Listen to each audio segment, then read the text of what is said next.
Welcome to the lecture series of motion in a straight line. We are at a lecture 7. तो जैसा कि हमने पिछले lectures में पढ़ा था कि kinematics equation for uniform oscillated motions के लिए जो तीन इक्वेशंस होते थे उसको हमने ग्राफिकल मेथड से डिराइव किया था। यहाँ पे हम लोग कैलकुलस मेथड से चलेंगे और उसका डेरिवेशंस देखेंगे। तो पिछली क्लास में मैंने आपको कुछ इंटीग्रेशंस के फार्मूले बताए थे, उसे मैं यहाँ पे फिर से आपको रिकॉल करता हूँ, फिर हम लोग आगे बढ़ते हैं अपने डेरिवेशंस पार्ट की तरफ। और आज के सेशंस में हम लोग एक दो क्वेश्चंस भी देखेंगे, काइनेमेटिक्स इक्वेशंस पे कैसे क्वेश्चंस लगाए जाते हैं। तो चलिए स्टार्ट करते हैं आज का सेशन। सबसे पहले मैं आपको कुछ फार्मूले जो मैंने पिछली क्लास में आपको बताया था वो यहाँ पे बता देता हूँ फिर से, क्योंकि उसका हमें यूज पड़ेगा। पहला जो फार्मूला मैंने बताया था आपको कि अगर हमारे पास कोई dx है, उसका अगर इंटीग्रेशन करना हो तो क्या मिलता है, x प्लस सी। सेकेंड, अगर हमारे पास x to the power n है और उसको x के रिस्पेक्ट में इंटीग्रेट करना हो तो इसका इंटीग्रेशन आ जाता है x to the power n plus one divided by n plus one plus C.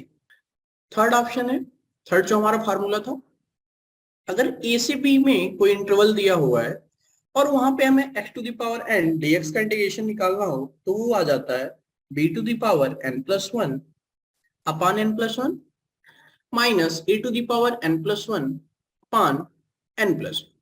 Clear? इसको हम लोग एक तरीके से ऐसे भी लिख सकते हैं, x to the power n plus one upon n plus one a और b। यहाँ पे जो नीचे रहता है उसे हम लोग लोअर लिमिट बोलते हैं, ऊपर वाले को हम लोग अपर लिमिट बोलते हैं। तो इसे मैं लिख देता हूँ यहाँ पे a b, यहाँ पे मान लेते हैं कुछ भी क्वांटिटी हो सकती है, जैसे यहाँ xm दिया हुआ है तो a जो होता है वो लोअर लिमिट और जो b होती है वो अपर लिमिट। क्लियर? इसको हम लोग लोअर लिमिट और इसको अपर लिमिट, सॉरी इसको अपर लिमिट और इसको लोअर लिमिट बोलते हैं। तो चलिए हम अपने डेरिवेशंस के पार्ट्स पे चलते हैं। तो क्या क्या हमें डिराइव करना है, पहले तीनों इक्वेशंस को हम लोग लिख लेते हैं। पहला v is equal to u plus a t, first ये हमें डिराइव करना है। सेकेंड जो डिराइव करना है हमें वो क्या करना है, s is equal to u t plus half a t square, half a t square. Third जो है वो v square is equal to u square plus two a s. ये तीन इक्वेशंस हैं, इनको हमको कैलकुलस वाले मेथड से इसका डेरिवेशंस देखना। तो चलिए मैं यहाँ पे हेडिंग लिख देता हूँ, फिर हम लोग डेरिवेशंस वाले पार्ट्स पे चलते हैं। डेरिवेशन ऑफ, पिछले क्लास में हम लोग ग्राफिकल मेथड से डिराइव किए थे, यहाँ पे कैलकुलस मेथड से डिराइव किया जाएगा। Derivation of kinematic equation, derivation of kinetic equation with by using calculus for uniformly oscillated motion और यूनिफॉर्मली एक्सेलरेटेड, मतलब जो ऑब्जेक्ट है ये यूनिफॉर्म एक्सेलरेशन से मूव कर रहा होगा, यूनिफॉर्मली एक्सेलरेटेड मोशन। ठीक है? तो फर्स्ट हम लोग डिराइव करेंगे v equal to u plus a t को। चलिए मैं कलर चेंज कर लेता हूँ और फर्स्ट हम जो हमारा टारगेट है उस पे हम लोग स्टिक रहेंगे, for v is equal to u plus a t. Clear? तो एक चीज हमें ये पता है कि जो एक्सीलरेशन होता है उसको हम लोग कैसे देते हैं, dv बाई dt से देते हैं। ठीक, यहाँ पे यूनिफॉर्मली एक्सेलरेटेड मोशन है तो a हमारा क्या होगा, कांस्टेंट। तो यहाँ लिखेंगे for uniformly accelerated motion, acceleration is constant. It means a जो होगा वो क्या हो जाएगा, हमारा कांस्टेंट हो जाएगा। यानी हमें यहाँ पे क्या मिला, for v equal to u plus a t, a is equal to dv by d t. और क्या है ये, for uniformly accelerated motion acceleration is constant. अगर हमारे पास जो मोशन है वो यूनिफॉर्मली एक्सेलरेटेड है तो उसका एक्सेलरेशन क्या होगा, कांस्टेंट होगा। ये हमें यहाँ पे इंफॉर्मेशन मिली और ये तीनों केसेस के लिए आएगा। तो एक काम हम लोग ये करते हैं, पहले जितने भी चीजें, चलिए हम लोग एक एक हर एक केस में ही लिखते चलेंगे। जैसे हमने यहाँ पे लिख लिया, फिर अगले केस में लिखेंगे। ठीक है? तो a equal to dv by d t ये हमें मिला था, तो हम लोग आगे बढ़ते हैं। A equal to dv by d t. अब यहाँ पे एक चीज सपोज करेंगे, let object has initial velocity initial velocity मतलब at t is equal to 0 let object has initial velocity v and sorry u। वैसे कन्वेंशनली नोटेशन भी हो जाता है, अगर आप u अगर नहीं मार्क करते u लिख देते तो उसका मतलब ये समझिए कि वो इनिशियल वेलोसिटी ही है। And final velocity after time t is v। Clear? तो यानी यहाँ a is equal to dv by dt था। हाँ, एक चीज और कर सकते हैं, यहाँ जो इन्फॉर्मेशन इसको ऐसे लिख सकते हैं, t इज इक्वल टू 0 पे v है स्पीड, सॉरी u है, और आफ्टर टाइम t इसकी स्पीड क्या हो गई, v हो गई। क्लियर?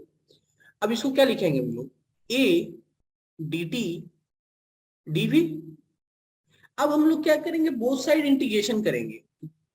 ऑन इंटीग्रेटिंग, थोड़ा आपको वर्ड्स नए लग रहे होंगे बट आप एक दो बार प्रैक्टिस करोगे तो आपके लिए ये भी आसान हो जाएंगे। On integrating both sides we get. अब दोनों साइड इंटीग्रेट करने का मतलब क्या, तो देखिए शुरुआत में मैंने आपको बताया था ना, ये तीर, इसी को हम लोग इंटीग्रेशन का साइन बोलते हैं। तो इंटीग्रेट करने का मतलब हो गया कि हमें ये साइन लगानी है, ए डी टी और ये डीवी, ये इतना कर दिए। अब इसके बाद हम लोग इसके ऊपर लिमिट लगाएंगे। लिमिट कैसे लगाएंगे, तो मैं कलर दूसरा यूज कर रहा हूं बस समझाने के लिए। देखिए शुरुआत में नीचे कहां से स्टार्ट किया, ये टी है ना, कहां से स्टार्ट किया, टी इज इक्वल टू 0 से स्टार्ट किया था। देखिए 0 से स्टार्ट किया, कहां तक गया, टी तक गया। तो टी 0 से लेके टी तक। क्लियर? अब वेलोसिटी जो है इनकी, वो क्या था, टी 0 पे इनकी वेलोसिटी क्या थी, यहाँ 0 है ना टाइम, तो जीरो के करस्पॉन्डिंग वेलोसिटी क्या आ जाएगी, यू। और आफ्टर टाइम टी के करस्पॉन्डिंग वेलोसिटी क्या आ जाएगी।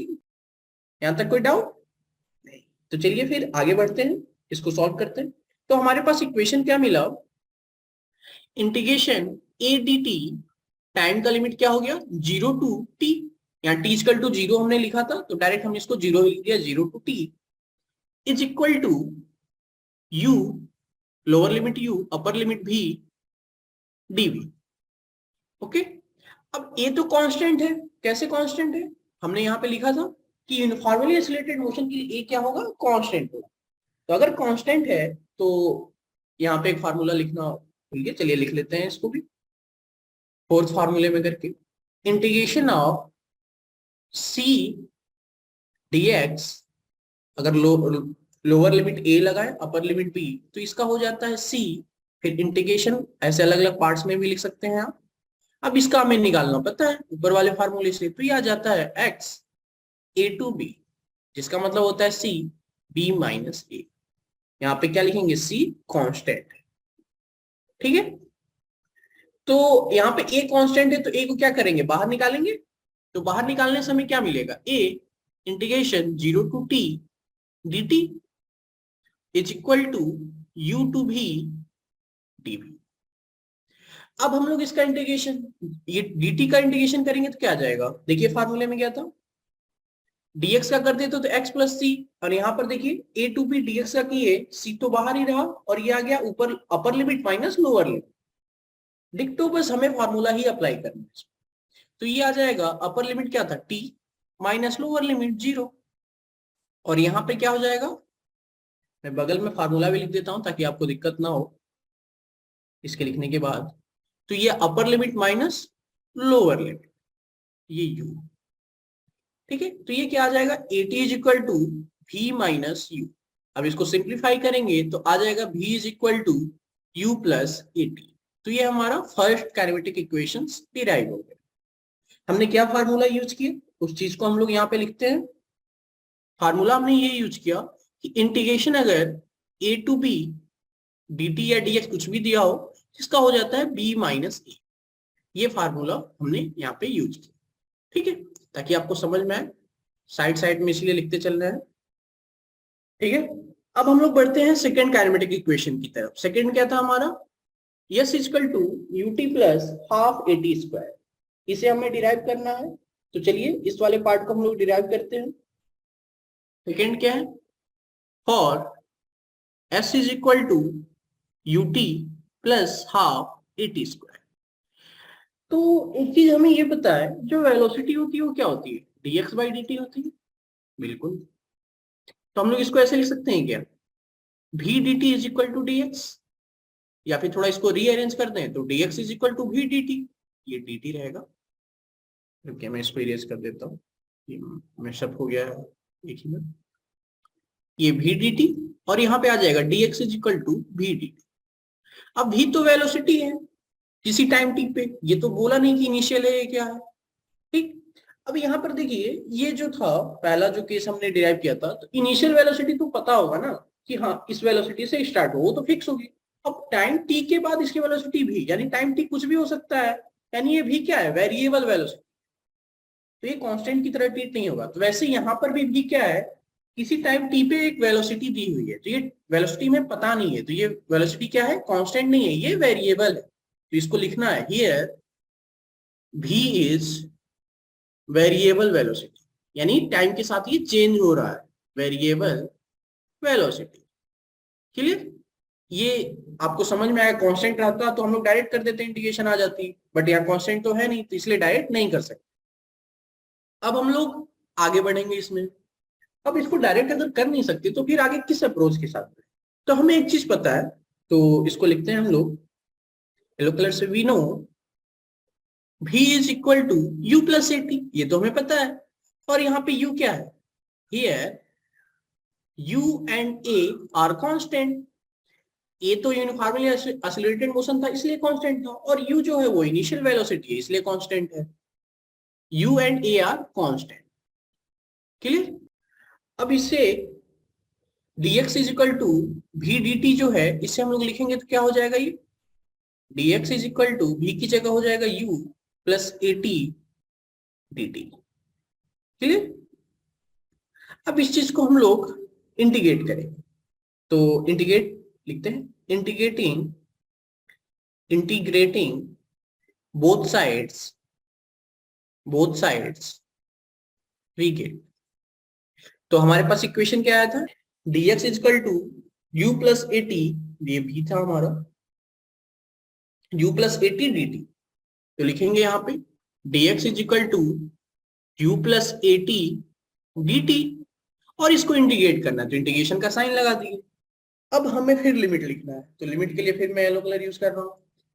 पहले t जीरो से स्टार्ट किया और कहां तक गया, t टाइम तक। अब जीरो से ही क्यों लिए, क्योंकि हमने इनिशियल वेलोसिटी u लेके चल दिए हैं कि t इक्वल टू जीरो पे u था, इसलिए हमें t इक्वल टू जीरो से ही लेना होगा। मतलब जिस पे हम लोग इनिशियल वेलोसिटी है वहां पे, अगर t इक्वल टू वन पे इनिशियल वेलोसिटी होता तो वन लेते। बेसिकली आपको यहाँ पे ऐसे समझो कि हमें t इक्वल टू जीरो से और t तक का हम लोग ड्यूरेशन में उतने टाइम इंटरवल पे हम लोग जर्नी कर रहे हैं, तो t इक्वल टू जीरो से t तक ये लिमिट गई। dt में लिखना है, ये यहाँ पे मत लिख दीजिएगा कि t इक्वल टू जीरो से t, यहाँ पे तो डिस्टेंस है ना, डिस्टेंस का लिमिट कैसे टाइम के रिस्पेक्ट में आ सकता है, नहीं आ सकता है, तो ये यहाँ पर नहीं लिखना है। ठीक है। अब हमें x का लिमिट लिखना है, तो x का कैसे लिखेंगे, t इक्वल टू जीरो पे मान लेते हैं कि वो स्टार्ट होते समय किसी पोजीशन पे था, तो मान लेते हैं x नॉट पे था, और t टाइम के बाद ये x पे चला गया, या यस लिख देते हैं इसको, ये ज्यादा सही। हो सकता है कि वो ओरिजिन पे ही हो, तो हमें पता नहीं है, तो एक जनरल लेके चलते हैं कि हाँ x नॉट पे होगा और यस पे होगा।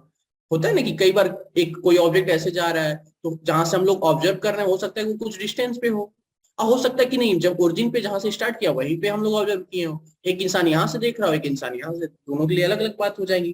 फ्रेम ऑफ रेफरेंस, आप उससे कंफ्यूज मत होइए। यहाँ पर ये चीजें समझ में आई, लिमिट कैसे हम लोग लिखे, एक बार फिर से मैं आपको बताता हूँ।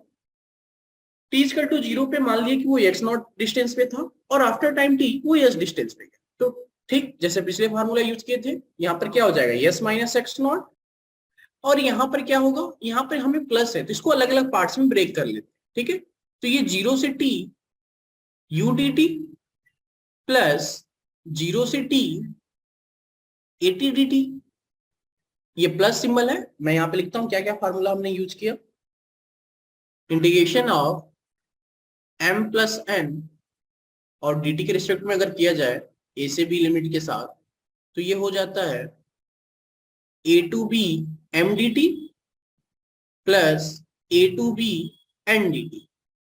क्लियर है, a to b m plus n dt, a to b m dt plus a to b n dt। ये फार्मूला यूज किया, और इसके लिए क्या यूज किया गया था वो मैंने आपको पीछे लिखा है, चलिए यहाँ पे भी लिख देते हैं। A to b dx is equal to b minus a. अब हम लोग आगे बढ़ते हैं सॉल्यूशंस के पार्ट में। ये तो फार्मूला लिख दिया हमने, ये साइड में इसको लिखते चल रहे हैं ताकि आपको कोई भी डाउट ना हो और आप इसको देख सको कि हाँ हमने ये फार्मूला यूज किया।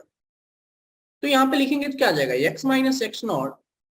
अब ये तो कांस्टेंट है, u को कांस्टेंट है तो u को बाहर निकालेंगे तो क्या आ जाएगा, u 0 टू t dt।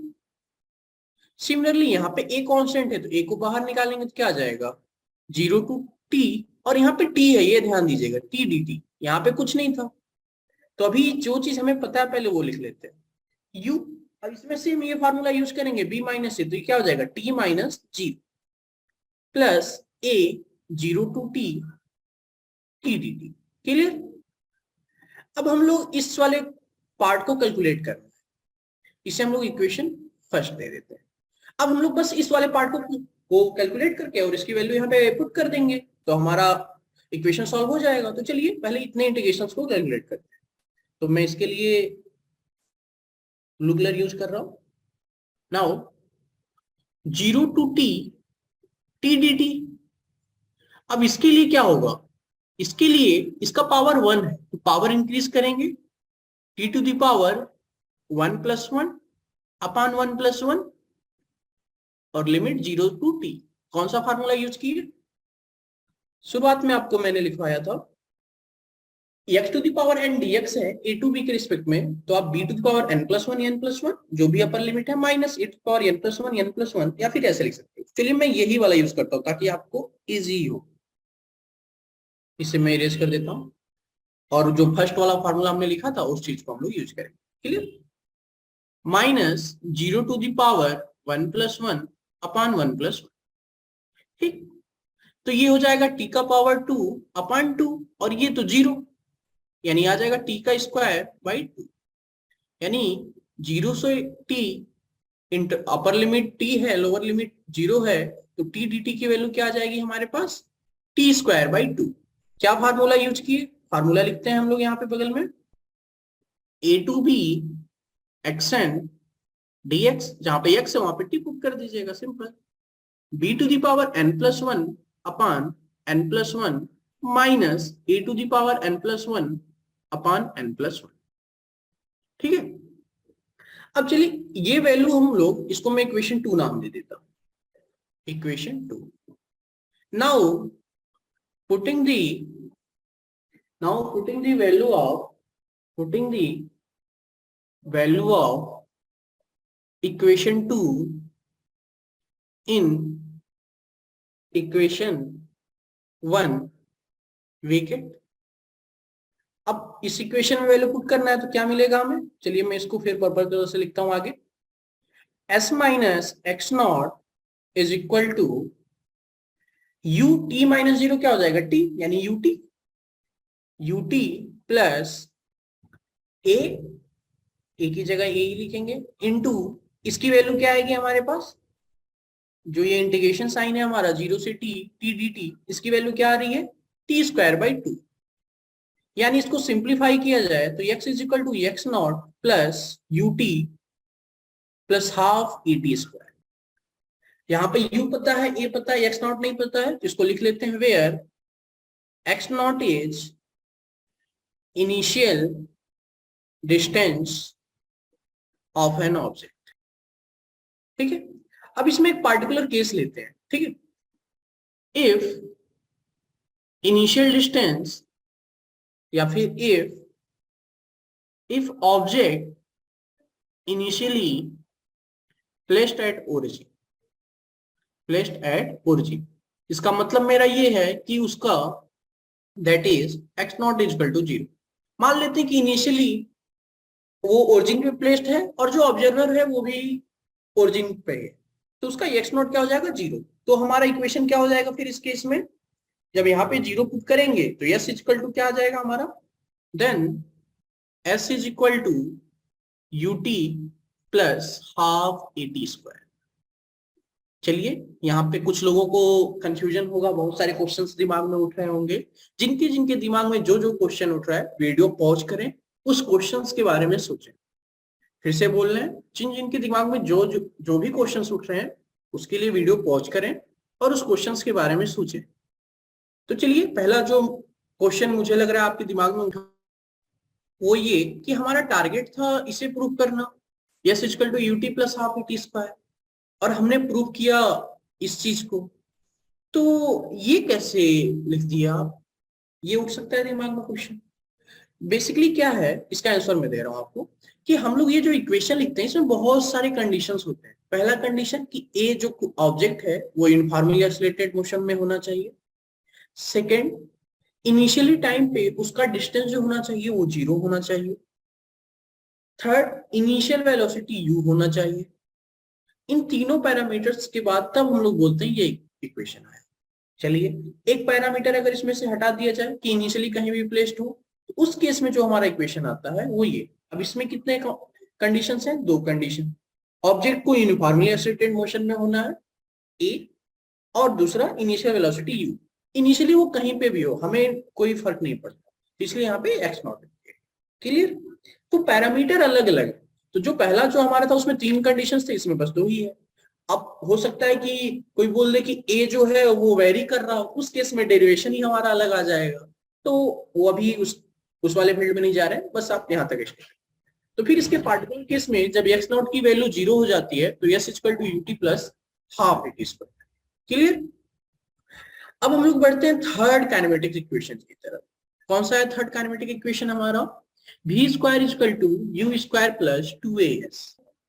तो क्या है, चलिए इसको देखते हैं हम लोग। थर्ड लिखते हैं, और v square is equal to u square plus 2as। अब इसका हमें डेरिवेशन करना है, इसका डेरिवेटिव फाइंड करना है। तो चलिए, हमें पता है a is equal to dv by d t होता है। क्लियर? कोई डाउट नहीं। तो क्या हम लोग इसको ऐसे लिख सकते हैं क्या, a is equal to dv by d x into d x by d t? जरा सोचिए, देख सकते हैं, मान लेते हैं इससे ये कट जाएगा। ठीक है, अब ये कोई बोलेगा नहीं सर ये डिफरेंशियल ये कैसे काट देंगे, तो ठीक है कुछ समय के लिए मान लीजिए आप। मैथमेटिक्स से वैसे जाएंगे तो थोड़ा डाउट होगा, बट ऐसे मान लो चेन रूल लगा रहे हैं, ऐसा समझो कि v को पहले x के रिस्पेक्ट में डिफरेंशिएट कर रहे हैं, फिर x को t के रिस्पेक्ट में, बाय अप्लाइंग चेन। मैथमेटिक्स वालों के लिए बोल रहा हूँ जो मैथ्स लेके पढ़ रहे होंगे। बाकी आपको अगर वैसे समझना हो तो dx से dx मान लीजिए कट गया डी। ऐसे आपको समझ में आ गया ये? चलिए अब अगले पार्ट पे चलते हैं इसके। तो a इज इक्वल टू हमने लिखा है dv by dx into dx by dt, dv by dx into dx by dt। Clear? अब कुछ चमक रहा है क्या आपको? कुछ चमका? ये क्या था? ये क्या है? क्या है? क्या है प्यारे, बता दो। dx बाई dt क्या है? वेलोसिटी, v से रिप्रेजेंट करते हैं ना, तो ये dv बाई dx आ गया। यहाँ पे लिखेंगे, मैं दूसरे कलर से बार बार लिख रहा हूं ताकि आपको समझ में आए कि ये हमने फार्मूला या फिर जो भी रिजल्ट्स पिछले क्लास के थे या पिछले टॉपिक्स के थे वो हम लोग यूज कर रहे हैं। v is equal to dx by dt। Okay, अब हम लोग बढ़ते हैं आगे इस टॉपिक में। a is equal to dv by dx, अब क्रॉस मल्टीप्लाई करते हैं, a dx is equal to v dv। अब क्या करेंगे, अब हमारा इक्वेशन आ गया, अब इसको इंटीग्रेट करें। On integrating both sides we get, अब इसको इंटीग्रेट करेंगे तो ये a dx और ये हो जाएगा हमारा v dv। ठीक, अब इसकी लिमिट लगाते हैं। मान लेते हैं ये इनिशियली इसकी स्पीड क्या थी? u थी, फाइनली इसकी स्पीड v थी। ये इनिशियली मान लेते हैं x नॉट पे था, फाइनली इसका जो डिस्टेंस था वो s। कोई दिक्कत है यहाँ पे? बहुत अच्छा। अब देखिए ये a तो कांस्टेंट है। अब इंटीग्रेशन वाले पार्ट पे फिर चलते हैं। लिमिट, चलिए लिमिट को एक बार फिर से बता देते हैं। ये क्या था हमारा? u था इनिशियल वेलोसिटी। अब मान लेते हैं जब इसकी इनिशियल वेलोसिटी थी तो समथिंग डिस्टेंस x नॉट पे था। v क्या है? Final velocity. और जब इसकी फाइनल वेलोसिटी थी तो मान लिया कि ये डिस्टेंस s पे था। क्लियर? अब हम लोग आगे इसके इंटीग्रेशन पार्ट पे चलेंगे। a तो कांस्टेंट है, तो कांस्टेंट को हम लोग बाहर निकाल सकते हैं, जैसा कि फार्मूला हमारे हमने पीछे दिया हुआ था शुरुआत में ही, a dx, और ये u भी, ये हम इसको v को लिख रहे हैं v dv। यहाँ पे v जो है वो क्या है? वेरी कर रहा है, पता नहीं हमें ये है क्या। ठीक है, अब आधे लोग के दिमाग में ये आएगा, सर पिछले केस में भी v वेरी कर रहा था। देखो जरा, देखो देखो, कंफ्यूजन वाले पॉइंट्स, यहाँ पे भी तो v वेरी कर रहा था, तो हमने v की वैल्यू पुट कर दिया था। ठीक, तो क्या यहाँ पे भी पुट करेंगे क्या? मेरा क्वेश्चन है, आप लोग जवाब दीजिए, क्या यहाँ पे भी पुट करेंगे क्या? थिंक, हैप्पी फेस के साथ थिंक करिए, सोचिए। चलिए मैं बताता हूं आपको, पिछले केस में क्या था, इसलिए हमने उसकी वैल्यू पुट की थी, वहां पे भी तो वेरी कर रहा था, और हमारा जिसे जिसके रिस्पेक्ट में इंटीग्रेट करना था वो तो टाइम था। तो यहाँ पे टी जो है उसके फॉर्म में आंसर दी, और ये यू जो है वो क्या हो गया, ये इनिशियल वेलोसिटी फिक्स नंबर, ए भी फिक्स नंबर, और टी आ गया, और ये टी वेरी कर, ये टी के रिस्पेक्ट में इंटीग्रेट करना, तो टी वेरी करे या ना करे, इससे कोई इसको फर्क नहीं पड़ता। सिमिलरली वैसे यहाँ पे अगर हम लोग आए, तो यहाँ पे भी है, भी वेरी कर रहा है, लेकिन इसको इंटीग्रेट किसके रिस्पेक्ट में करना है, भी के ही रिस्पेक्ट में, तो यहाँ पे हम लोग पुट नहीं करेंगे, डायरेक्ट इंटीग्रेट करेंगे। क्लियर? वीडियो पॉज करके एक बार खुद सोचिए, फिर वीडियो को पीछे बैक करके फिर से आप देखिएगा, तो आपको फिर समझ में आएगा। अब हम लोग आगे बढ़ते हैं, तो ए, इसका इंटीग्रेशन क्या हो जाएगा, अब तो याद हो गया, आप हो गया होगा आपको, अपर लिमिट माइनस लोअर लिमिट, तो एस माइनस एक्स नॉट, और ये फिर पीछे वाला फार्मूला हम यूज करेंगे, v power n plus one वाली, तो डायरेक्ट उसको यूज करते हैं, तो क्या हो जाएगा ये, v to the power one plus one upon one plus one minus u to the power one plus one upon one plus one. मैं लिख देता हूं फार्मूला, फार्मूला मैं इसलिए लिख रहा हूं ताकि आपको एकदम क्लियर रहे कि हाँ हम लोग बढ़ कैसे रहे हैं। a to b x to the power n dx क्या होता है, b to the power n plus one upon n plus one minus a to the power n plus one upon n plus one. ठीक है, अब इसको हम लोग simplify करते हैं, a s minus x naught is equal to ये v to the power two upon two minus u to the power two, ये u है हमारा, ये हमारा u और v के जैसा हो जा रहा है। अब हम लोग क्या करेंगे, टू से दोनों साइड मल्टीप्लाई कर देंगे, तो two a s minus x naught is equal to v square minus u square. अब इसको थोड़ा और अच्छे से लिख लेते हैं, तो क्या हो जाएगा, v square is equal to u square plus two a s minus x naught, where x naught is initial distance of the object, of an object, initial distance of an object। अब इसमें भी initial distance हो सकता है कि initially वो कहीं पे हो, तो इसका एक पार्टिकुलर केस, सेम जैसे पीछे वाले केस में था कि क्यों एक्स नॉट लिए, सेम वैसा क्वेश्चन हो सकता है, उसका जवाब सेम। इसमें एक केस कंसीडर करते हैं हम लोग, case if object, if initially object is at origin, if initially object is at origin, अगर वो शुरुआत में कहां पे है, ओरिजिन पे, if initially object is at origin, अगर ऑब्जेक्ट ओरिजिन पे है तो यानी x नॉट क्या हो जाएगा, zero, that is x naught equal to zero. तो हमारा इक्वेशन क्या हो गया, चलिए मैं इसको फिर से आपको ग्रीन कलर से लिख के दिखाता हूँ, v square is equal to u square plus two a s, ये हमारा क्या हो। तो हमने बेसिकली आज क्या इसमें देखा, आज के सेशन में तीनों इक्वेशंस को कैलकुलस से कैसे डिराइव करते हैं उसके बारे में हमने पढ़ा। पहला हमने v is equal to u plus a t को डिराइव किया, सेकेंड हमने डिराइव किया s is equal to u t plus half a t square का, थर्ड हमने डिराइव किया v square is equal to u square plus two a. इसे आप खुद से हाथ से लिख के 2 से 3 बार प्रैक्टिस करिएगा, फिर आपको ये समझ में आ जाएगा कैसे होता है, फिर आप खुद से कर सकते हो। चलिए एक एग्जांपल छोटा सा कर लेते हैं, और अगले सेशन में हम लोग एग्जांपल सीज पे करेंगे, इस सेशन में भी करेंगे और अगले सेशन में फिर अगले टॉपिक की तरफ बढ़ेंगे, क्योंकि ये जो कॉन्सेप्ट है इसका काफी यूज भी होगा आगे, जैसे आगे बढ़ोगे आप अगले चैप्टर्स में भी यूज होगा, यहाँ पे भी अगले टॉपिक्स में भी यूज होगा, इस चीज को आपको समझना। पहला, let a car is moving with, let a car is initially moving, is initially moving with velocity 5 meter per second, and after 3 seconds its velocity becomes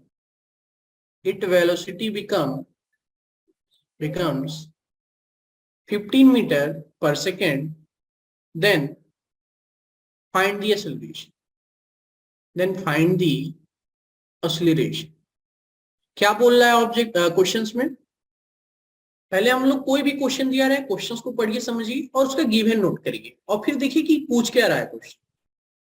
late a car is initially moving with velocity 5 metre per second. Initially मतलब t equal to 0 पे इसकी velocity यानी u से represent करते हैं, क्या है हमारा, ये मैं भी हर जगह बनाता हूं तो यहाँ पे भी इनिशियली वेलोसिटी क्या है 5 मीटर पर सेकेंड, और आफ्टर 3 सेकेंड यानी t is equal to 3 second, मतलब 3 सेकेंड के बाद यानी जब t इज इक्वल टू 3 हो जाती है, टाइम 3 सेकेंड हो जाती है, तो इसकी वेलोसिटी क्या हो जाती है 15 मीटर पर सेकेंड.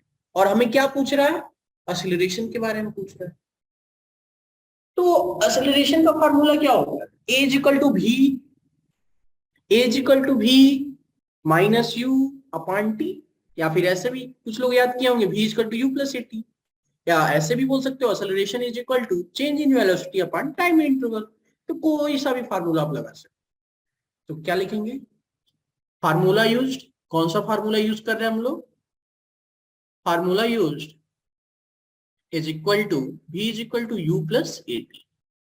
अब वैल्यू पुट अप करेंगे तो क्या हो जाएगा, v की जगह 15, u की जगह 5 और a की जगह a ही रखते हैं और t की जगह 3. तो 15 माइनस 5 करेंगे और इधर 3 है, तो a की वैल्यू क्या हो जाएगी 10/3 मीटर पर सेकेंड. क्लियर है, यानी a की वैल्यू आ गई 10/3 मीटर पर सेकेंड. यहां तक कोई doubt?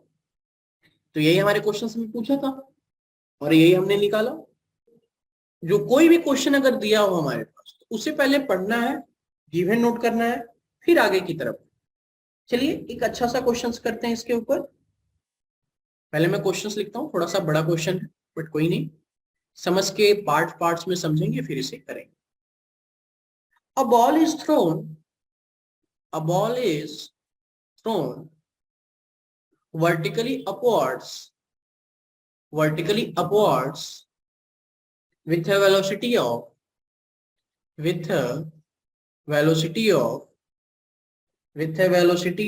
20 meter per second from the top of multi-story building.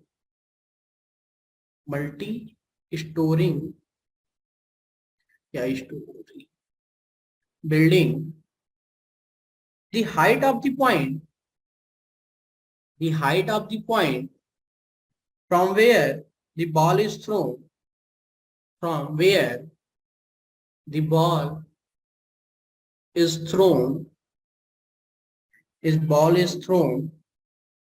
is 25 meter from the ground.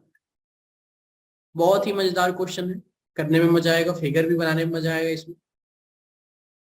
Then अब क्या क्या चीजें फाइंड करनी है उन चीजों को लिखते हैं. Then first, how high will the ball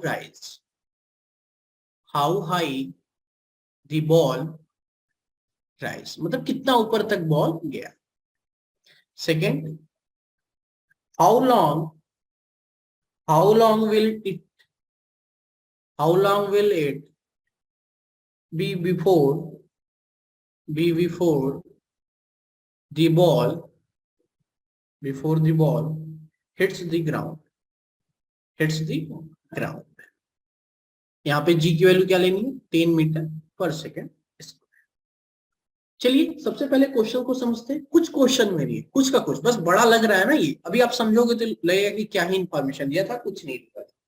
ठीक है, तो चलिए क्वेश्चंस के हर एक लाइंस को समझते हैं और इसे सॉल्व करते हैं. लिखा है a ball is thrown vertically upwards with a velocity of 20 metre per second from the top of multi storey building.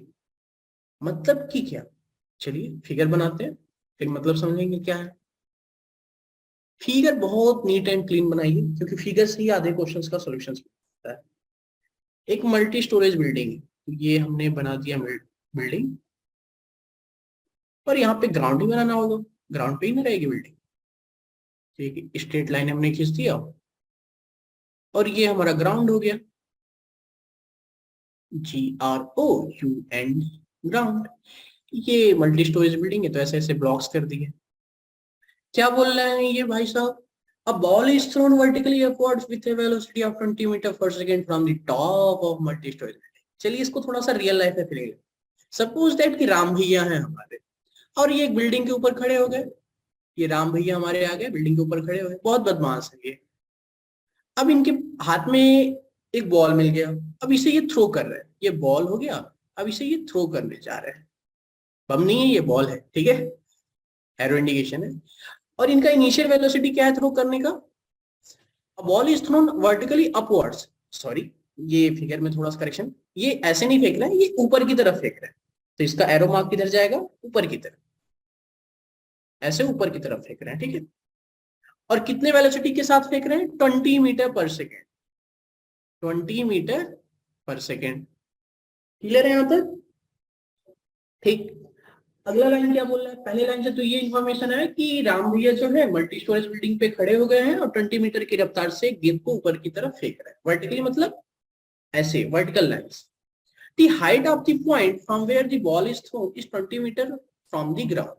जहां से वो बॉल फेंक रहे हैं, मतलब यहां से ये पॉइंट से फेंक रहे हैं, तो ये जो ग्राउंड से डिस्टेंस है वो 25 मीटर है, यानी यहां से यहां तक की जो डिस्टेंस है ग्राउंड तक की, वो कितनी है? 25 मीटर। क्लियर? अब यहां से कोई भी इंफॉर्मेशन नहीं मिलेगी, यही दो इंफॉर्मेशन। अब question, how high the ball rise. सबसे पहला क्वेश्चन ये पूछ रहा है कि कितने ऊपर तक बॉल जाए। तो मैं मान लेते कि ये यहां तक मैक्सिमम आया, तो ये ऐसे बॉल आई, ये सपोज दैट यहाँ पे आके रुक गया। अब एक देखिए, जैसे ही बॉल ऊपर जाएगी तो इसकी फाइनल वेलोसिटी क्या हो जाएगी? 0 हो जाएगी। तो यानी, और ये यू क्या, ये जो 20 मीटर पर सेकेंड है, ये क्या है हमारे पास? इसका क्या दिया हुआ है? क्या दिया हुआ है? Initial velocity. यू पता चल गया, भी पता चल गया, और हमें क्या निकालना है? How high the ball rise, ball कितना ऊपर गया, ठीक है, कितना ऊपर बॉल गया, ये चीज हमें पता करनी है। तो अब हमें एक फार्मूला पता है, v square equal to u square plus 2as, लेकिन हमें ए नहीं पता, तो यहाँ जी दिया हुआ है। अब ये जैसे कोई भी चीज ऊपर फेंकते हैं तो पृथ्वी अपनी तरफ बुलाती है, जिसे हम लोग क्या बोलते हैं? Gravitational force. तो यहाँ पे जो एक्सेलरेशन ड्यू टू ग्रेविटी, जी किधर की तरफ लगेगा? नीचे की तरफ लगेगा जी। कलर दूसरे से मैं शो कर रहा हूँ, ग्रीन से ही शो करते हैं इसको। यहाँ पे जी लगेगा, जी की वैल्यू क्या है? 10 मीटर पर सेकेंड। अब ये तो हमारा वेक्टर क्वांटिटी एक्सेलरेशन, तो हमें एक साइन कन्वेंशन लेना होगा। तो हम लोग यूज यहाँ पे लेके चलते हैं डाउनवर्ड्स को, हम लोग क्या लेके चल रहे हैं? पॉजिटिव। जो नीचे रहेगा उसे पॉजिटिव, जो ऊपर रहेगा उसे नेगेटिव। इसको पॉजिटिव, और ये ऊपर जो भी रहेगा उसे नेगेटिव। तो चलिए पहला क्वेश्चन का आंसर देते हैं हम लोग। फर्स्ट पार्ट का आंसर हमें पता करना है कि कितना वो ऊपर, मतलब कितना हाइट तक जाएगा। तो हमें यहाँ पे यू दिया, भी दिया हुआ है, क्या हो गया? 0। फाइनल वेलोसिटी क्या है हमारा? 0 पे रुक गया। इनिशियल वेलोसिटी क्या है? u, और u वेलोसिटी, तो इसका डायरेक्शन किधर की तरफ जा रहा है? ऊपर की तरफ। ऊपर की तरफ रहेगा तो क्या मार्क करना है? Negative, -20 metre per second. Acceleration क्या है? a किधर की तरफ है? g। a मतलब एक्सेलरेशन जो है वो g है, और जो कि 10 है, नीचे की तरफ पॉजिटिव लेके चलना है, डायरेक्शन मैटर करेगा यहाँ। ये हो गया 10 मीटर पर सेकेंड। और हमें यस को फाइंड करना है हाइट। तो क्या होता है formula? V square is equal to u square plus 2as। तो v की जगह 0, और u की जगह क्या लिखेंगे हम लोग? u की जगह आ जाएगा -20 का स्क्वायर प्लस, आप बस कैलकुलेशन करिए, यहाँ साइन कन्वेंशन के बाद आप कुछ मत सोचिए किसमें आंसर आ रहा है, नेगेटिव आ रहा है पॉजिटिव, बस आप कैलकुलेशन करते जाइए। इंटू यस, ये आपका हो जाएगा 0, 400। मैं कैलकुलेशन पार्ट को नहीं समझा रहा हूँ, इसके पीछे फिजिक्स को समझाने की कोशिश कर रहा हूँ आपको। फिर ये 20s माइनस 400, यानी यस की वैल्यू आ गई -400, ये यस है हमारा, कंफ्यूज मत होइए। 400/20 -20 मीटर। अब ये जो यस आ रहा है, जो कि डिस्टेंस या डिस्प्लेसमेंट बोलिए, वो माइनस में आ रहा है, तो माइनस साइन क्या इंडिकेट कर रहा है? हमने ऊपर को नेगेटिव लिया था ना, यानी ऊपर जा रहा है 20 मीटर, तो यहाँ पे लिखेंगे इस चीज को, here negative sign indicate distance is 20 metre above the position of Ram. जब राम जहां पे खड़ा है वहां से वो 20 मीटर एवं ऊपर की तरफ वो डिस्टेंस कवर हुआ, यानी इसकी हाइट कितनी हो जाएगी? 20 मीटर। कितना ये डिस्टेंस कवर किया? ये 20 मीटर। ये जो डिस्टेंस आ गया वो कितना आ गया? 20 मीटर आ गया। यानी कितना हाइट कवर किया? How long the ball rise, hence, फिर मैं इसको ग्रीन से लिख देता हूँ, हेंस बॉल राइज, बॉल कितना ऊपर उठा? Ball rise 20 metre. क्लियर? तो फर्स्ट पार्ट का आंसर दे दिया। अब ये पूछ रहा है टाइम कितना लगा, हाउ लॉन्ग। लॉन्ग मतलब समझ लीजिए जहां पे आएगा आप टाइम समझिए, लॉन्ग मतलब वो डिस्टेंस वाला लंबाई। How long will it be before the ball hits the ground, मतलब कि जैसे ही वो, अब देखिए यहाँ पे ऊपर गया, ऊपर के बाद नीचे भी आएगा, तो नीचे जैसे ही आके ग्राउंड पे टच हो रहा है तो इसको कितना टाइम लगेगा। तो चलिए पहले फिगर को समझते हैं। अब ये बॉल यहाँ पे है, अब यहाँ के बाद जैसे ऊपर जाएगा उसके बाद नीचे आएगा, तो मैं अब दोनों फिगर एक में बन नहीं सकता, तो मैं थोड़ा सा इधर बना रहा हूं। इस फिगर को बनाने से पहले हम लोग ये पता कर लेते हैं कि यहाँ तक पहुंचने में से कितना टाइम लगेगा। तो चलिए, ये भी हमारे एक सॉल्यूशंस का ही पार्ट है। तो हमने यहाँ पे देखा ए पार्ट्स के लिए आ गया, तो हम लोग पहले ये पता करते हैं कि इसको यहाँ से यहाँ तक जाने में कितना टाइम लगेगा, उस टाइम को समझते हैं पहले। तो सबसे पहले कैलकुलेशंस के अगले पार्ट्स पे आते हैं हम लोग। ये हमारा b part, time taken, time taken to reach the maximum height. इसको मैं कुछ नाम दे रहा हूँ, मान लेते हैं पॉइंट बी।